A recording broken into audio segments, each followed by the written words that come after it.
Bom dia, minha querida aluna, meu querido aluno. Mais um dia agora da nossa aula em Família Salton. Agora venham comigo que vamos mostrar como instalar os equipamentos de prevenção e combate a incêndio. Hoje teremos a experiência prática, onde vamos caracterizar o imóvel, mostrar os equipamentos e até as sinalizações. Esta edificação tem uma característica de um sobrado, ou seja, pavimento térreo e superior, o que se enquadra dentro do CLCB, que é o nosso objetivo. Neste caso, ao adentrarmos a edificação, não podemos esquecer do extintor de acesso. O extintor de acesso tem que estar até 5 metros. Vamos se lembrar? 5 metros do acesso principal. Esse extintor tem que atender a carga ou risco de incêndio de maior proporção naquele ambiente. Neste caso, como a parte que estamos ao adentrar a esta edificação, ela é entre madeiras, plásticos e sólidos combustíveis, caracterizamos o extintor de água, que está à nossa direita ou à minha esquerda.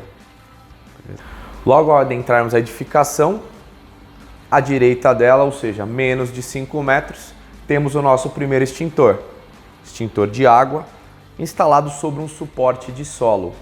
O suporte de solo é permitido por norma e a altura do extintor pode ser desde a altura do suporte de solo, que é 20 centímetros, até 1,60 m de altura fixado na parede.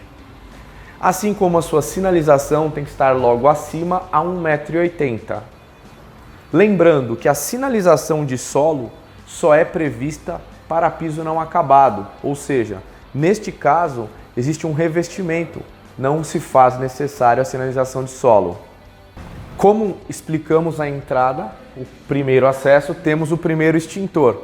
Logo, como o risco desta edificação se caracteriza como baixo, podemos ter até 25 metros de caminhamento para o ponto do segundo extintor, que é o extintor de apoio.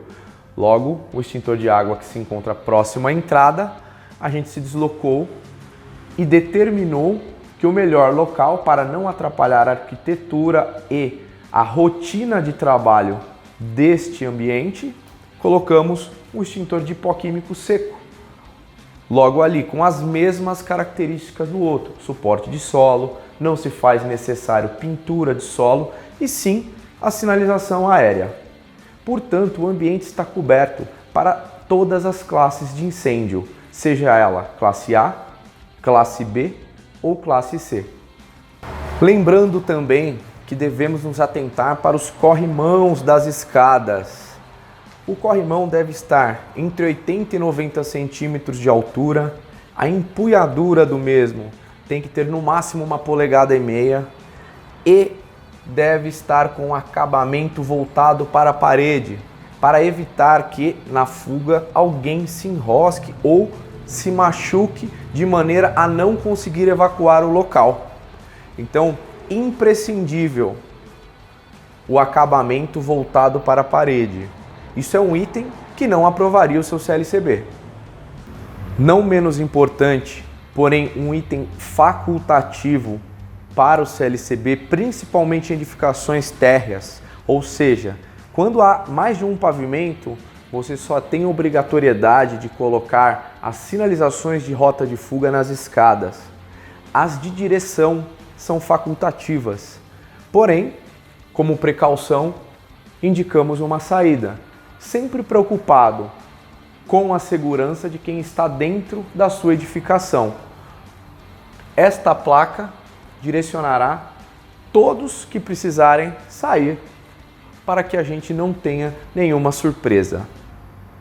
Então, deixo claro que se torna facultativo para edificações térreas e quando tiver mais de um pavimento, a obrigatoriedade é apenas para as escadas e rampas. Para encerrar o nosso quadro do CLCB na prática, vou deixar claro algumas condições e, claro, alguns enquadramentos muito importantes. Estamos aqui numa edificação comercial de baixo risco, onde temos 2 pavimentos, o pavimento térreo e o primeiro. Lembrando, nossos riscos são escadas, rotas de fuga e, claro, instalação dos nossos extintores.